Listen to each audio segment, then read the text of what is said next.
안녕하세요. 골라먹는 리포트의 김장렬입니다. 저는 유니스토리 자산의 투자자 본부장이고요. 오늘 말씀드릴 것은 지난 7월 말까지 미국의 빅테크 주요 업체들의 실적 발표된 것, 주로 AI죠. 관련돼서 종합적으로 키 메시지를 요약해 드리겠습니다.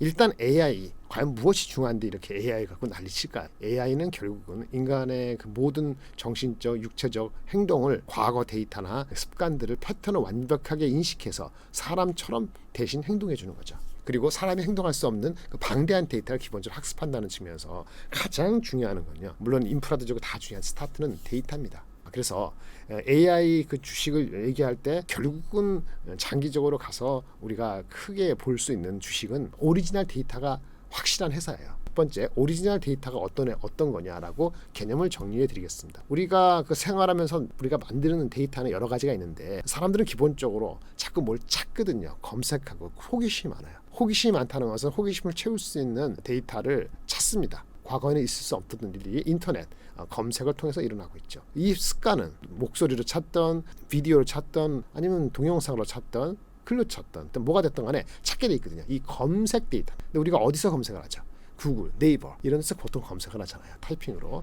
그래서 검색 데이터를 워낙 많이 갖고 있는 구글 서치의 파워는 두말할 거 없습니다. 따라서 처음에 기술적으로 AI 반도체라든지 소프트웨어가 어쩌고저쩌고 하더라도 데이터가 오리지널 데이터가 확실한 회사는 장기적으로 갈 수밖에 없다 이렇게 보셔야 돼요. 근데 구글은 또 단순한 검색이 아니죠. 유튜브라는 게 엄청나게 있잖아요. 실질적으로 텍스트 검색보다는 유튜브에 우리가 시간을 쏟는 게 더 많다는 젊은 층에서 특히나 그렇죠. 이렇기 때문에 구글의 서치 검색 거기서 광고 수입이 날 수밖에 없죠. 유튜브도 마찬가지고 구글은 그렇게 돈을 벌긴 하는데 일단 여기서 발생되고 누적되어 있는 데이터, 검색 데이터가 오리지널 데이터를 확실히 갖고 있는 거죠. 그런 측면에서 한국의 네이버도 다른 제반적인 인프라라든지 한계는 있습니다만은 그거에 비견하는 건 아니고 비슷한 유형의 오리지널 데이터를 한국에 대한 것을 갖고 있기 때문에 주의 깊게 볼 수밖에 없는 겁니다.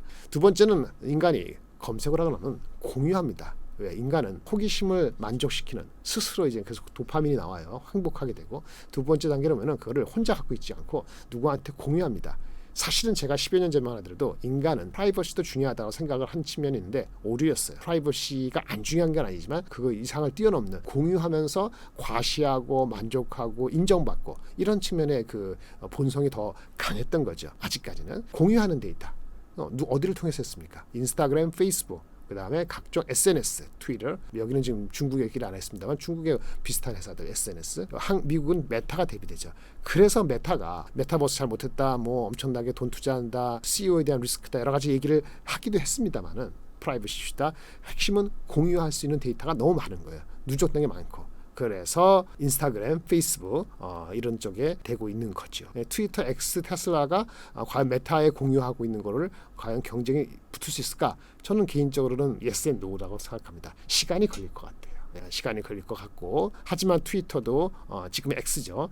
테슬라에서 어떻게 하냐에 따라서 메타의 공유 그 오리지널 데이터하고 버금가는 포텐셜이 있다는 측면에서 어쨌든 공유하는 데이터를 갖고 있는 그 파워는 검색하는 거 못지않게 세다라고 말씀을 드릴 수 있겠어요. 맨 마지막으로는 우리가 사무실과 휴대폰과 이동하면서 걸어다니면서 사람 만나면서 집에서 하는 이런 검색과 공유 데이터 말고 세 번째는 또 다른 모빌리티 이동 과정에서 생성되는 데이터죠. 그것이 이동 데이터입니다. 주로 자동차를 가지고 이동을 할 수밖에 없기 때문에 결국은 자율주행으로 인해서 나오는 생성되는 데이터입니다. 이거는 자율주행 소프트웨어하고 인프라를 갖고 있는 테슬라를 볼 수밖에 없는 거죠. 테슬라가 자동차 저가 판매 이런 거 중요하지만은 그것을 바탕으로 해서 결국 추구하는 것은 자율주행차 소프트웨어하고 그거를 파는 거거든요. 그리고 그걸 통해서 만들어진 데이터 가지고 엄청난 우리가 상상하지 못하는 여러 가지 그 사업을 광고뿐만 아니고 스페이스, 우주 산업, 인공지능 자체 산업 여러 가지 것이 마찬가지로 트위터하고도 결합될 수 있기 때문에 테슬라의 이동 모빌리티 데이터 자율주행은 지금은 완전히 익지 않았습니다만 설익은 면이 있습니다만 포텐셜 측면에서는 구글의 검색과 메타의 공유와 그 이상의 포텐셜이 또 테슬라의 이동 데이터에 갖고 있다. 이런 오리지널 데이터를 얼마나 갖고 있느냐. 한국도 마찬가지입니다. 그런 건데 한국의 태생이 나라가 작다 보니까 글로벌 경쟁은 이루지 못하는 거죠. 그래서 오리지널 데이터 회사가 이 구글, 메타, 테슬라가 개인적으로는 굉장히 유명한 종목일 수밖에 없는 거고요.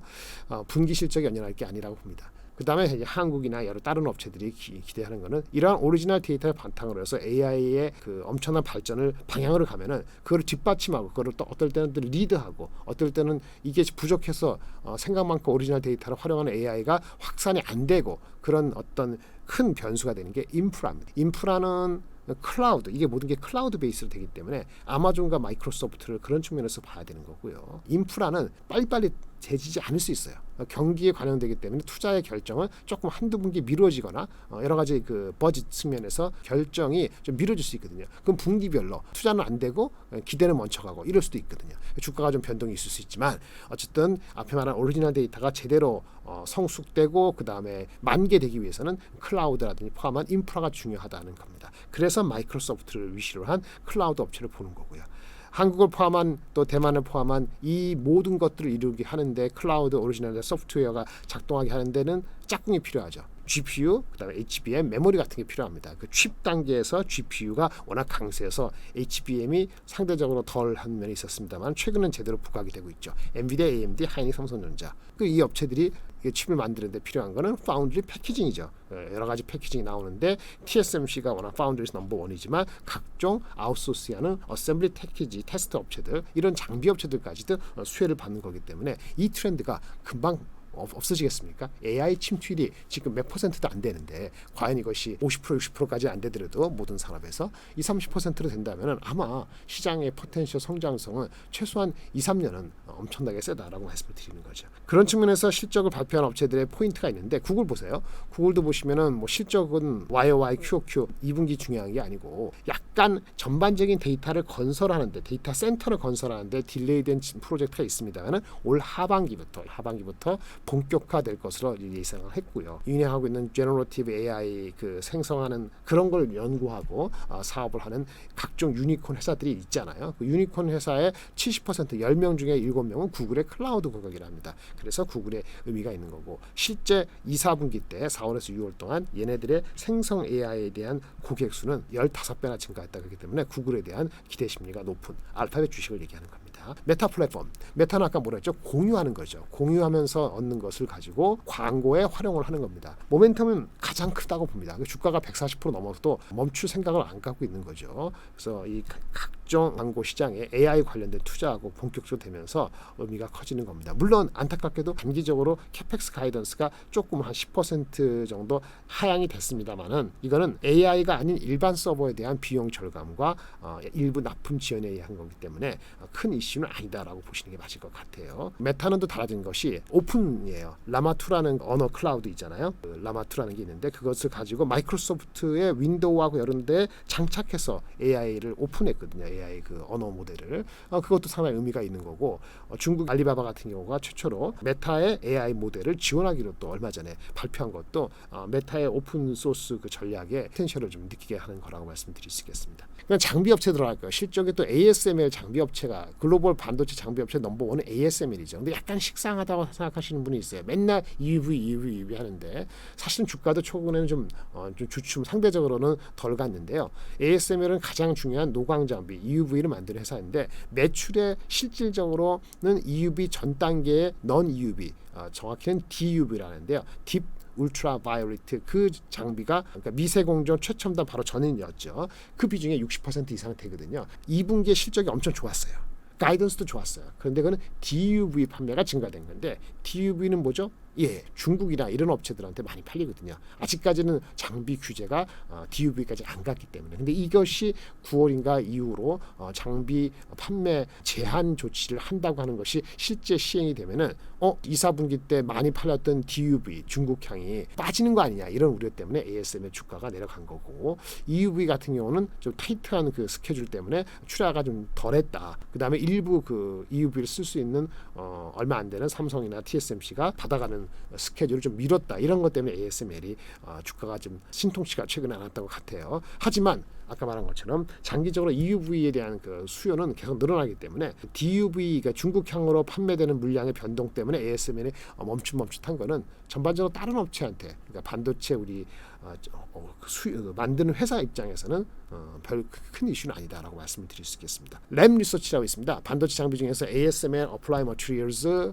뭐 그런 게 있는데 여기 한 3-4위 없는 회사가 램 리서치가 있는데 램 리서치는 미국에 있는 증착, 애칭, 식각 장비 업체입니다. 실적이 좋았고 가이던스 좋았고 뭐 그래서 주가는 아주 급등을 했는데요. 시그널 자체는 메모리보다는 비메모리가 좋다 이렇게 얘기를 해서 우리한테는 조금 헷갈리긴 하지만은 어쩔 수 없는 거죠. 비메모리가 더 중요하니까. 근데 이런 얘기를 한 게 있어요. 무슨 얘기를 했냐면은 지금은 우리 그 램 리서치가 얘기하는 것 중에서 우리가 AI 서버 할 때 D램만 얘기하잖아요. HBM. 근데 HBM은 말할 것도 없고 낸드도 그 메모리가 많이 들어가요. 그러니까 뭐 원래 들어가던 게 뭐 얼마 있으면 그거보다도 3배 이상의 낸드가 사실 AI 서버에 또 다른 SSD 형태로 들어가거든요. 그 포텐셜을 얘기했다는 것이 좀 중요하다고 말씀을 드릴 수 있겠고요.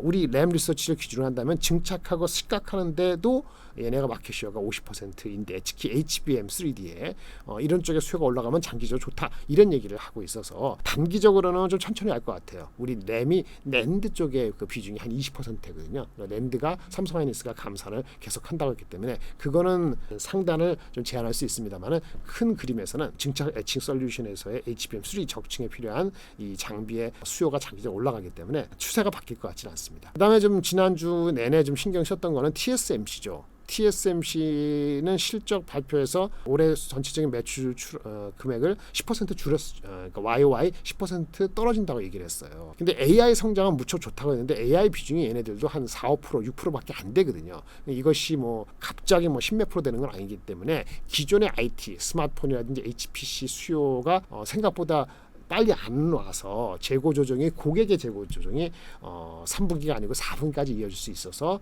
실적이 빠르게 올라오지 않을 것 같다. 이런 전망들이 우세하다 보니까 주가가 상대적으로 못 간 게 있고 또 하나는 미국의 애리조나 공장을 지어가지고 미국의 수요를 맞추기 위해서 내년도 2024년을 하반기까지 준비하려 했는데 이것이 뭐 인력 이슈다. 인력을 충분히 공급받지 못할 것 같다. 숙련된 사람들 비용이 높아졌다. 이런 측면에서 2025년은 미뤄졌다고 이제 기사에 나왔거든요. 아까 말씀드린 그 매크로가 안 좋아서 재고 조정이 아직 이어진다는 단기적인 측면과 함께 TSMC 자체의 중장기 그 미국의 공장에 미뤄진 거는 부정적이죠, 당연히. 하지만 이게 보세요. 애리조나 공장 같은 게 늦어진 것이 과연 삼성전자한테 나쁠 것이냐? 똑같은 측면은 삼성도 비슷하게 쉽지 않을 것이다라는 측면이 있지만 삼성은 어스틴 공장이라는 30년 동안 운행해온 공장이 테일러 공장 새롭게 지려고 하는 그 공장 바로 옆에 있거든요. 30분 거리. 그런데 노하우가 아무래도 있고 다르게 전개된다면 TSMC가 좀 주춤할 때 한번 치고 나갈 수 있는 기회가 될 수 있다는 측면이 있고요. 그다음 삼성이나 하이닉스의 그 메모리의 HBM은 아까 말씀드린 TSMC가 얘기한 영향을 받는 스마트폰이라든지 HPC, 하이퍼포먼스 PC하고는 좀 거리가 있는 다른 애플리케이션이기 때문에 실질적인 임팩트가 아주 크지는 않다고 봅니다. 물론 삼성 하이닉스의 기존의 DDR4라든지 낸드 매출에는 TSMC하고 똑같은 매크로 영향을 받기 때문에 주가가 빨리 못 가는 경향이 분명히 있습니다만은 그거 자체가 처음 듣는 뉴스는 아니니까 큰 이슈는 아니다라고 말씀드릴 수 있겠습니다. 마지막으로 하이닉스 삼성전자 실적이 나왔는데 하이닉스는 세 마디입니다. 가시성이 원래 있을 거라 기대했는데 가시성이 좋아지고 있고 그 좋아지는 흐름이 지속될 것이다. 뭐 HBM 때문이죠. 감사를 했기 때문에 이렇게 말씀을 드릴 수 있겠고요. 증권사 리포트에서도 신제품 선점 효과가 확실히 있다라고 증권사 삼성증권도 얘기를 한 리포트가 있어요. 그래서 삼성보다는 좀 더 매출의 임팩트가 영업이익의 임팩트가 훨씬 큰 거죠. 사실은 2, 4분기에는요. 둘 다 아직은 적자입니다. D램에서. 하지만 삼성보다 하이닉스의 영업 적자 폭이 적자율 있죠. 영업 손실률이 더 낮았을 거예요. 더 앞섰다는 얘기죠. 이런 트렌드가 당분간 올해 말까지는 지속될 것이라는 컨센서스입니다. 삼성전자는 뭐 그 쏘쏘했습니다. 많은 두 가지 측면이 있는데요. 첫 번째는 현실 인식했다. 이성적 실리주의라는 어려운 말로 메리츠증권에서 리포트했는데 삼성은 하이닉스 졌다는 얘기죠. D램에서 파운드리스도 TSMC 못 따라갔다는 얘기죠. 그래서 사람들이 수장이 바뀌었잖아요. 근데 이러한 결정을 했을 때가 바닥이다. 이렇게 얘기를 하는 거예요. 왜? 실리적으로 이성적으로 현실을 인식하고 들어갔기 때문에 이제 준비를 하면은 내년 정도 달라질 수 있다. 이런 얘기를 하는 것이 메리츠증권의 이성적 실리주의 전환이라는 타이틀이 제 마음에 들고요. 그런 측면에서 삼성전자 주가는 아마 서서히지만은 올 하반기 연말에서 내년도 사이에는 앞자리는 빠르게는 바뀔 수 있다. 이렇게 좀 보여주겠습니다. 그러나 빠르게 올라갈 것 같지는 않다. 이 정도로 부가 설명을 드리겠습니다. 그 매크로적으로 보면 말이죠. 그래서 이게 매크로가 그렇게 당장에는 크게 시장을 흔들 것 같지는 않거든요. 네거티브하게 부정적으로. 그래서 주식시장은 둘 중에 하나만 맞으면 될 것 같아요. 실적이 확실히 좋든지 단기적으로 가시장 좋든지, 아니면 그게 아니더라도 원래 내러티브 스토리가 좋은 거죠. 그러면 스토리 좋으면 수급이 붙잖아요. 좋은 수급이 계속 유지되는데 둘 중에 하나입니다. 한국은 크가지 5가지인데요. 조선주, 미국 캐펙스 관련된 산업재 인프라, 전력 이런 거죠. 그 다음에 AI, 전기차, 반도체입니다. 이 섹터들이 근본적으로 흐름이 뭐 5% 10% 이상 빠져서 한 달 동안 쉬는 이런 흐름이 전개될 가능성은 굉장히 낮기 때문에 주식시장은 뭐 2600선을 유지하거나 최소한 버티는 형국은 지속될 것 같아요. 플러스 알파를 먹기 위해서는 어떻게 되느냐, 지금 많이 올라간 종목 쏠림을 조금 줄이고 다른 종목을 찾고 이런 것도 번갈아 일어날 수도 있는데, 그 대체제 찾기가 아직은 더 확산될 여지가 있느냐가 중요한 것 같아요. AI 같은 경우는 HBM 공급망에 많이 좋아했잖아요. 그 다음에 AI를 활용하는 의료기기 회사들이라든지 의학 쪽에도 주가가 많이 갔잖아요. 그 주식도 더 갈 수도 있지만 한편에서 덜 간 주식, AI 관련해서 이제 인식을 한 주식, 제가 말씀드리는 8월 1일 이 순간에 7월 30일이라고 그전 이틀 연속으로 오른 미국의 상대적으로 중소형 AI 관련되는 주식이 있습니다. 소프트웨어 주식입니다. 팔란티어라고 있거든요. 10% 11% 연속 올랐어요. 한국도 이렇게 소프트웨어 설계 관련되는 일반인들이 우리가 이해가 좀 상대적으로 덜할 수 있는 그런 섹터를 기회가 있을 수 있다라고 보여야 되기 때문에, 많이 화제됐던 AI를 응용하거나 HBM 공급망도 버티는 게 중요하지만 플러스 알파는 대체제 또는 덜 오른 설계 소프트웨어 쪽으로 좀 보실 필요가 있다라고 말씀을 드릴 수 있겠고요. 2차 전지 역시 양극재가 계속 갈 수도 있습니다만은 아까 말한 같이 쏠림의 어떤 변곡성을 본다면은 양극재가 꼭 아니더라도 전체적인 서플라이 체인을 수직 계열화가 된 회사가 덜 인정을 받는 그런 주식들은 이 주식도 역시 변동성이 있겠습니다만, 아마 저가 매수를 들어간다면 서플라이 체인을 갖고 있는 그런 회사들이 좀 더 유리하지 않을까 이렇게 생각이 들고요. 단 전기차 업체들 앞단에서의 경쟁이 심해지고 있다는 측면이 전기차 가격의 하락 압력과 하반기로 갈수록 소재의 압력이 내려올 수 있어서 단기적으로 이익의 변동성은 또 있을 수 있는 그 소재 업체들의 운명이기 때문에 그런 건 좀 유의하시면서 보실 필요가 있다고 봅니다. 종합적으로 말씀드리면 3분기에 코스피는 2700을 향해서 달팽이 계단 오르는 식으로 올라가는 패턴이 될 것 같고요. 그 이상에 올라가면서 코스닥이 950 넘어가고 이런 패턴이 제가 목표로 하는 그 정도가 3분기에 일어나는 시점이 9월달 중순 이전에 일어난다면 그때는 그냥 이익 시즌이 갈 수 있고, 내년도 그림에 대한 전망치, 진짜 유가 흐름은 이 정도에서 멈추고 골디락스 분위기가 지속되는지 여부, 지속된다고 확신이 되면은 2024년을 땡겨오면은 2700, 950이 더 갈 수 있다고 보여지는데, 그때까지는 좀 변곡점을 향해서, 하지만 8월까지는 좀 순항하지 않을까 이런 판단을 갖고 있습니다. 관심 종목 리스트는 한 10몇 개 가져왔는데요. 삼성전자, 하이닉스, 반도체가 다 모아지면 둘 다 가져가도 되지만, 그렇지 않으면 성향에 따라서 하나 정도는 우리가 포트폴리오에 필요할 수 있지 않을까 생각이 들고요. 그 다음에 아까 말씀드린 이제 산업재, 미국 캐펙스 투자, 그 다음에 한국의 또 캐펙스 투자 관련되는 주식, 삼성 엔지니어링, 가나다순입니다. 효성첨단 소재, HD 현대일렉트릭, HD 현대건설기계, 그 다음에 2차 소재하고 전략을 둘 다 갖고 있는 LS, 이 정도가 눈에 보이고, AI 관련돼서는 대장주인 챗GPT 비슷한 거를 할 수 있고, 인터넷의 광고가 회복될 가능성, 그 다음에 주가가 실적이 상대적으로 덜 망가진 주식이죠. 그래서 회복될 수 있는 거 네이버를 말씀을 드리고요. 그 다음에 스몰캡은 이제는 분명히 리스크가 있습니다만은 현재 기준으로 기가비스, 이거는 PCB라든지 여러 가지 그 반도체 기판의 검사 장비입니다. 성장률이 높거든요. 마진율도 30% 이상 나오고, 모든 그 5대 그 PCB 업체들, 한국, 대만을 포함해서 거기에 기술적으로 인정을 받은 회사이기 때문에 관심 둘만 하고요. 기가비스, 오픈엣지 테크놀로지 엠노는 제가 많이 말씀을 드렸으니까 소프트웨어 개념에서 먼저 봐실 필요가 있고, 그다음 하나는 설계 자산 측면에서 오픈엣지죠. 오픈엣지 설계 자산, 엠노는 커스터머 릴레이션스 매니지먼트 CRM 분야에서 삼성 SD를 인수하고 나서의 장기 플랜에 대한 믿음 정도로 정리를 해드리겠습니다. 이상입니다. 감사합니다.